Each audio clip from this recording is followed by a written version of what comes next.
Hi everyone, welcome to Tea Time with Tasha. I am Tasha Berner and I represent Coastal San Diego and the California State Assembly. My podcast helps you learn more about what's going on in California and what issues are affecting you the most. Today's guest comes to us from the 57th Assembly District. She's an educator, an organizer, and a social justice advocate. Sade Elhawary, welcome to my podcast. Thank you. I'm Can so I happy pour to you be some here. tea? I would love some tea. Thank you so much. It's a vanilla something or another, no caffeine. Oh, I love it. Because I'm usually by the excited. time we do tea time, we've had too much caffeine. Exactly. It's budget Thank time, you. so it's a... Are you a big tea fan? Do you just love tea? I want to be a tea fan, and I end up drinking more coffee than tea. Okay. I should have more tea. I have an entire tea temple in my office. Oh, I love that. Whenever you get stressed, you should come by. I We have might. all sorts of tea. I might. We have all sorts of tea. But thank you for joining us. You've been organizing since way before you ever got elected. What first lit that fire under you to fight for social justice, and what inspired you to run for office? Yeah. So, I was, when I was in high school and just in school generally, I was always the nerd. I loved school, and I just was like, if I just keep going, I'm going to be rich one day. Like my family, we don't have a lot. And then I got to college, and I had gone to schools throughout my career throughout my academics that were Black and Latino, for the most part. Some of them were either mostly Latino, mostly Black, and when I got to UCLA, it was like we were not there. And I knew that I wanted to do engineering because I loved math and I thought all these things. But when I felt like something's wrong here, like it's not just that I'm a nerd and that I did well in school and everybody else just doesn't care, which is kind of what you're taught. Like at that point, I'm like, no, something's actually different. And some things when I started to learn about systemic racism, I remember like the light bulb just really turned on, and I'm like, wait, this is not just something, people would say, well, no, they're just pulling the race card and all these things. And I remember being at UCLA, being one of less than 100 freshmen that were Black at UCLA out of a class of 4,500. Oh, wow. And I remember when I learned that, I knew something had to give. Like it couldn't just be that I was gonna be the girl who made enough money and got out the hood or whatever it was, that I had to get involved in changing that statistic, right? Yeah. And so I remember going to my high school. I would take the bus 2 hours to my old high school and then 2 hours back to UCLA, and I'd go work with the kids to help them become competitively eligible to get into college, because I knew that there was something wrong when it wasn't just about kids didn't try hard enough. It was about, if you're from a particular place, you don't get the supports to go to a school like UCLA. Yeah. No one thinks that eventually you can go to Harvard like I did for my master's. You never think that because no one ever pours into you in that way. And so I remember working with the students who were Black and Latino to say, let's do this. I know you can get here. I know you can make it. And that's what changed it for me, because I felt that fire, I want to do this for the rest of my life. This is my career. I want to invest in them the way that I've been invested in, and just remember that we have to change these statistics. And now I get to do it from this whole other way. So I became a community organizer because of that, because I became a student activist at UCLA. I started to, be at all the protests, the rally, whatever I could do to no, hell no, we won't go, whatever. I remember learning about the Black Panthers, and I was like, I want to be a Black Panther. They did all these cool things. And then running for office, one of the biggest reasons was because in LA City Council, there were these Latino city council members who had this, closed door conversation. The recordings got leaked, and I couldn't believe my ears that there were folks who talked about how to divide our communities instead of bringing us together. People who were elected to represent all of us, not just some of us, to represent all of us, who said, well, we want Latino political power, and we're going to do it at the expense of Black political power. And I remember there was this, what? No, we have to be in solidarity. We have to work together. If we want to, support our communities and represent them in a real way, it can't be about, one group or the other group. Yeah, we want more representation, but that shouldn't be, we want more representation, so let's get rid of these folks. Yeah. And so I remember that was the moment where I went to City Hall and I did the hell no, we won't go, but it was my first time as an adult doing it. I had a real job. I was like, okay, maybe you shouldn't be here. And I did it, and everyone was like, Sade, you need to really consider, maybe this is your path. Maybe you should be in elected office. And I'm like, I had never thought of that. Yeah. Maybe this is the space for me. I'm like, I'm an organizer. Does this make sense? And it totally aligned. And it worked out. It doesn't align. I mean, my story is obviously very, very different. I'm much older than you. But I was in my physics 1 class at Berkeley in 1991, I was one, there must have been 500 kids in the class. I think there were a total of 5 women. That's awful. Right? And That's it's like, horrible. I remember thinking like, I don't belong. And I needed different support. I didn't get it. Ended up sucking at physics, ended up doing political science, really good at political science because I take math for fun. So I love that. Like that makes you an excellent political scientist. If you could do math for fun, you got a future, there. But I came up through the PTA. And PTA is just organizing for white suburban moms, right? Like, that's all it is. It's like organizing for white suburban moms. So I was asked to run 5 times for council. And every time it was like, oh, no one here looks like me. My hair didn't look like this then, and my dress didn't look like this then. But I was like, oh, no one looks like me. And then I ended up doing it. And I think the people who make, my opinion, 7 years into the assembly, the people who make the best legislators are people who never saw themselves here. Because they are doing it for a different reason and not their ego. That's kind of like my general rule. I absolutely agree. And I think it really speaks volumes when you can connect with those people as someone who is like that. You're like, oh, you're the guy, you're the one, you're the person. Exactly. I'm like, I see you. Exactly. We're together. But that goes into what you've done. You've mentored. I mean, I look at you and I think you're young, but you mentored so many young people. What is the one thing you would go back to your younger self and tell them and let them know? What is one piece of advice you would give them? I really struggled with believing in myself as a young person. And I think a part of that was like a self-love that I really lacked. Like I didn't like, I helped everyone else. I wanted to be there for everyone else, but like this idea that like I could do it. I remember so vividly, and I don't know why I remember this, but clearly like, being here now, I remember being at UCLA as an undergrad, sitting at like some big assembly or whatever. Maybe it was like for freshman orientation. And then out comes the ASB or the, what is it called? The student body president, whatever they're called, right? And they walk out and they're this like big deal. And I'm looking at the person, I think it's a woman. And I'm like, I could never do that. I just didn't think, like, I wish I could. There was a part of me that's like, I wish I could run. I wish I could be, but like, I just had this feeling like, I'm just not good enough for that, right? Like this real imposter syndrome that I carried with me for so long. I carried it with me at UCLA, even when I was like a mentor to all these other folks and telling them to believe in themselves and encouraging them. I got to Harvard. I was on a full ride there. Did not believe in myself. Like clearly was like, they made a mistake. I should probably go home. Like what if they find out I'm not who I really am? I'm not as smart as they think. I don't know any of these GRE words that like people just use on a regular basis. I'm like, I just learned them on the note card, the flashcards. And then when I got to finally, where I landed for work, I remember like still struggling with like just using my voice, just stepping into this like power that we have. And finally, I think when I was able to like let go of this like imposter syndrome and finally start to believe in myself, I was like, I wasted so many years thinking that I wasn't good enough. And I just think of like so many young people that I've mentored that like also are like, I don't know, what if I shouldn't? What if I don't? What if I don't get in? And it's like, you can, like, just go for it. You know what I mean? And like people say, you lose you miss every shot that you don't take. And I think there's this level of like, how do we teach young people? And I wish, how could I have been taught like how to just love myself and know that no matter what, I was good enough, that I had that inherent value. That's what I wish I could go back and teach my younger self. I find that really hard. I do it with my kids. Like couldn't do it for myself, but I did it with my kids. So I always tell my kids, what's the worst that can happen if you ask? They can say no. Yeah. But if you don't ask, the answer is always no. Yeah. Right? And it's like things that we get that maybe it's like through parenting, I've helped myself, but I never saw myself either in those roles. I always thought people saw something in me that I couldn't see in myself, and I never understood what they saw. Right? But I have kids, and you have a foster kid, right? Yes. You have a foster daughter. Yes.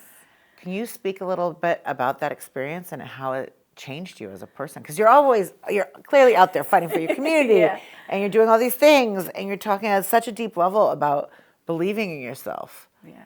And then you have a foster daughter, so you take on more. I honestly, horrible idea to take on more in general and all the things that I've done. But with Michaela, I met her when she was 15 years old.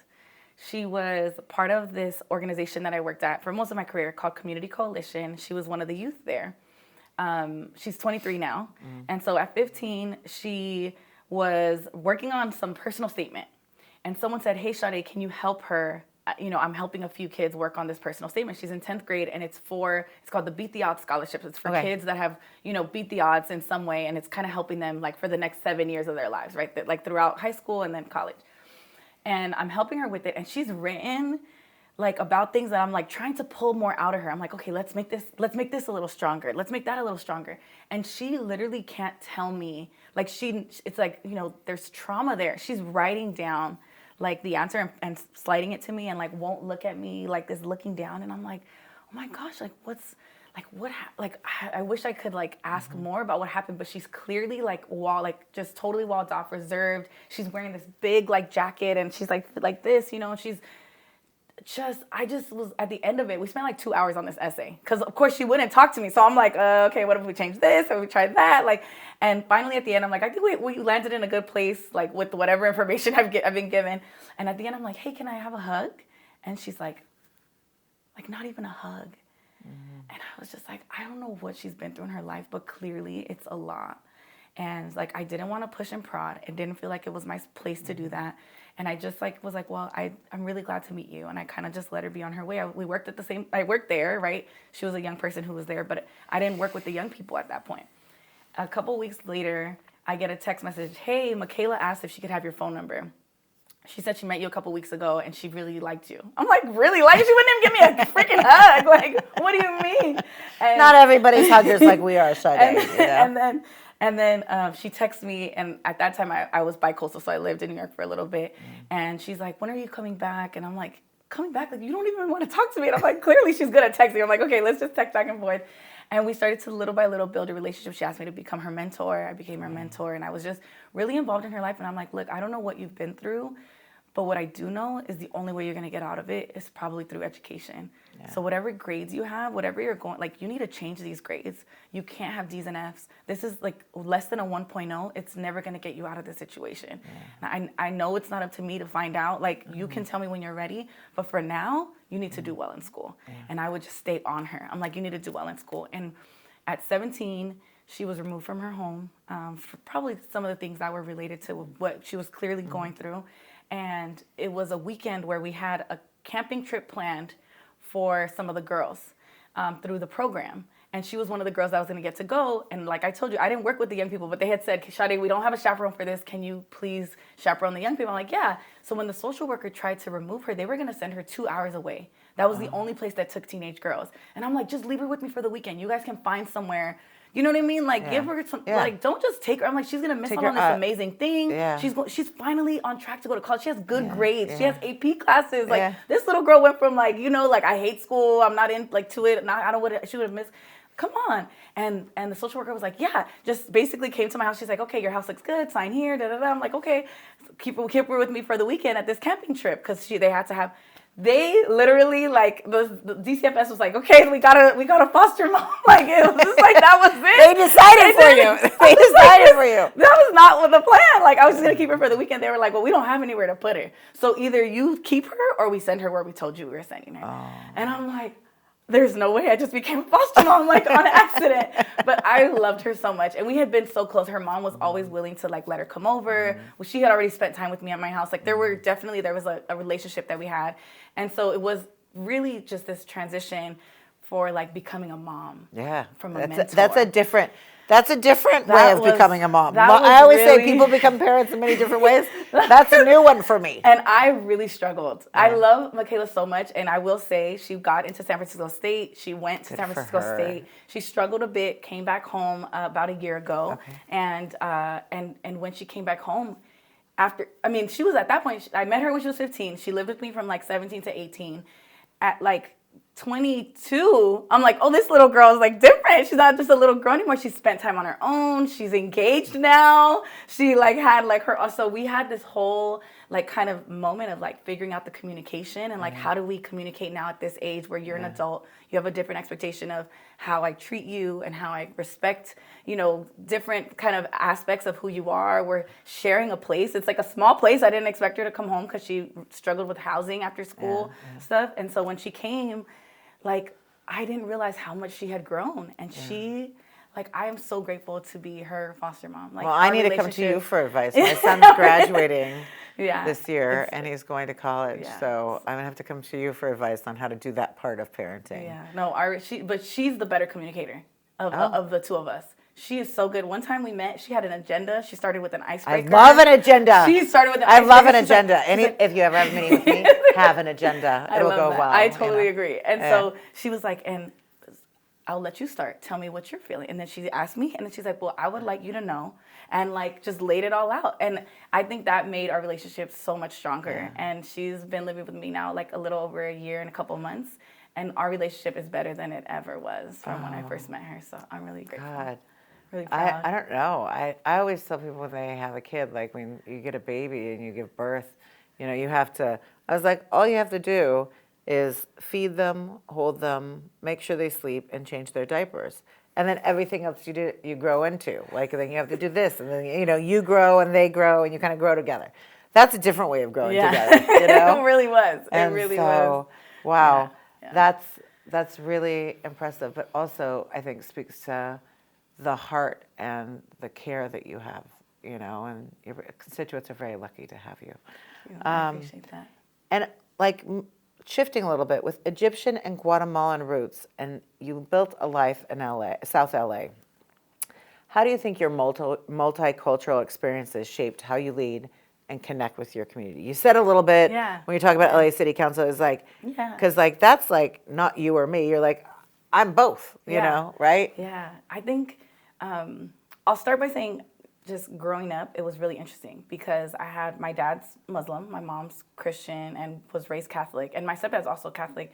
But growing up before my stepdad came into the picture, it was really, really tough. Like these totally different backgrounds. I didn't understand being Egyptian. I really understood like my Latina-ness, right? Like from being in LA. I didn't speak Spanish at the time, right? Like there was definitely a part of me that like had to figure it out as I went.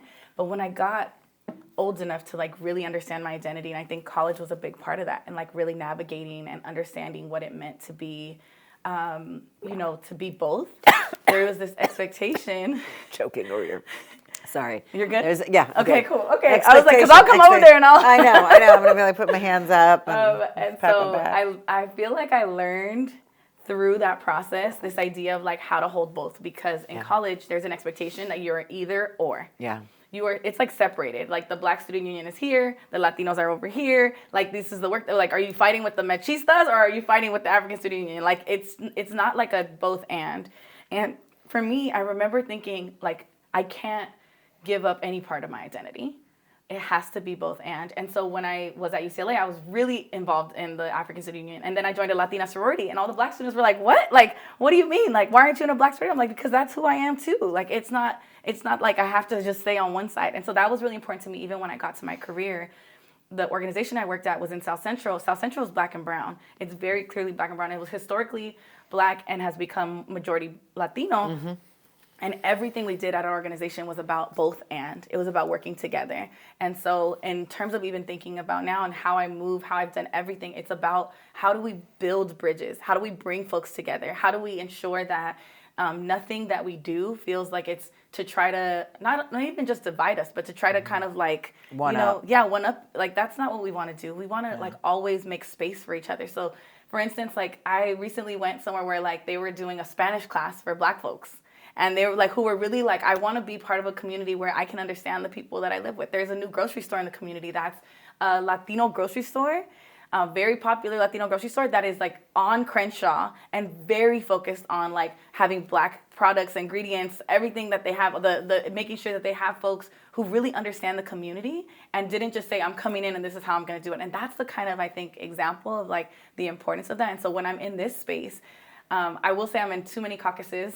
Really crazy. I don't know. Like I'm in one caucus. I like really don't recommend it. And so, but being a part of both means that I can bring both experiences into both spaces when I think about being Black and Latina, right? Like that means when I come into a Black space, I can make sure that we're talking about undocumented folks too, and not leaving that out of the conversation, because there's also Black folks who are undocumented, and then vice versa. How do we talk about issues that impact the Black community with, let's say, the Latino caucus? And so I think it really guides who I am, how I move, like the work that we do even on our social media, making sure we have things translated into Spanish, making sure folks understand the impact of some of the bills that we're doing that encompass each community, that it doesn't ever feel like it's one-sided. So that's really important. And I think, in 7 years here, there are very few people who put that at the center of holding space for one another. And it's very easy, especially in lean budget years like now, to think it's an either or zero-sum game.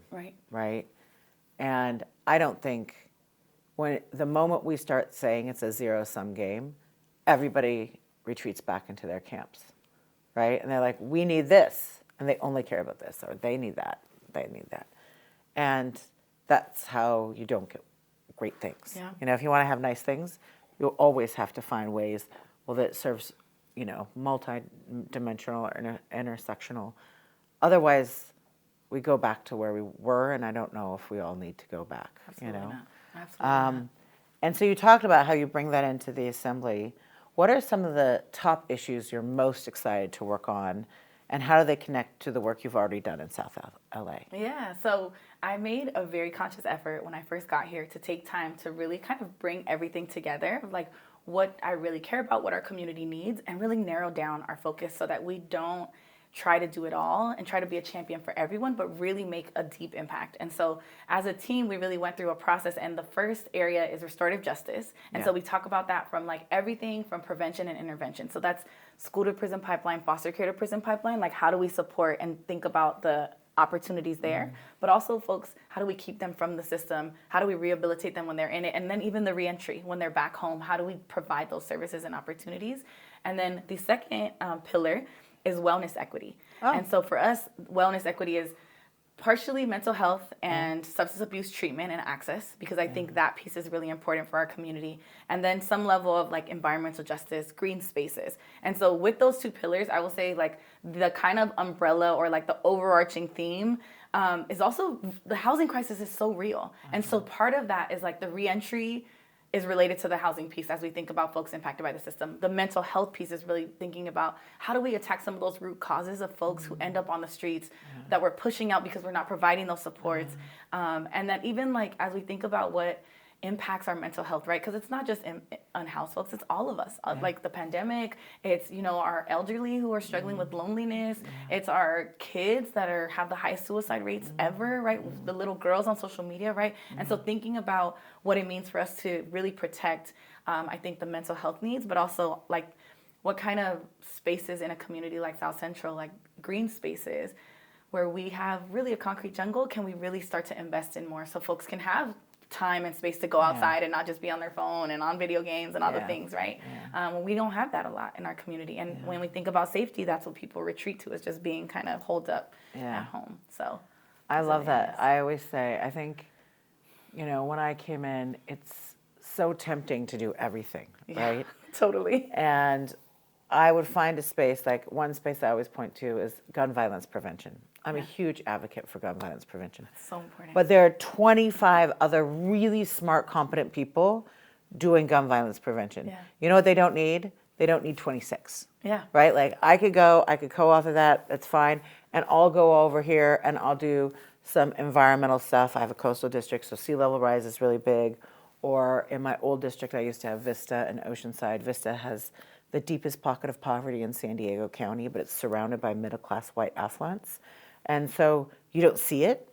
And so going in there and really helping the community, listening to the community, hearing what they need rather than me going in and telling them what they need. Absolutely. That's huge. I think that was really, really critical. And I put things into 3 categories. I always said I was going to do things in sustainability, opportunity, and equality and equity. And I remember I first came into the Assembly and one of my colleagues from San Francisco was like, why do you call it equality and equity? And I was like, because they're not the same thing. And he's like, really? And I was like, I don't know why I'm educating someone from San Francisco about this. I was like, no, they're not the same thing. Both of them are important. And so every year I try to do things in those kind of That's three great. buckets. And so Love having that deep focus, but having those umbrellas of those two Yeah. things that are really important to your community, there's so much work to be done there. Yeah. And focusing that, because there are lots of other people doing lots of other things. And so I really love your focus on both that wellness aspect for South LA. I see it. You go into lower income communities, they don't have parks like I do. Not at all. They don't have beaches like I do. Right. They don't have lagoons and trails. Everybody, if you ever Yeah. come down, come. I can't wait. I gotta try the lagoons and the trails. My kids, one of our school districts, they have a school site that was meant to be a school, ended up not being a school. They changed it into a farm lab. And so they grow, like during the pandemic, they grew all the tomatoes for school lunches. Wow. Right? And it's a great model, but it's like, how do you translate that model and that funding model to South LA? Yeah, Because that's absolutely. very different parameters, like different space, different parameters, different economics. So, there are a lot of things that I think I'm really grateful for you to be working on for that. So Thank you. I appreciate thank that. you so much for tuning, for being here. Yeah, of And I'm course. so excited that you're in the assembly and there's so much work we get to do together. And I love your Absolutely. energy. Thank you. You have great Woo-hoo. energy. Woohoo. And I want to thank you for tuning in. Feel free to like, subscribe, comment, and share with everybody you know. And until next time, stay curious, California.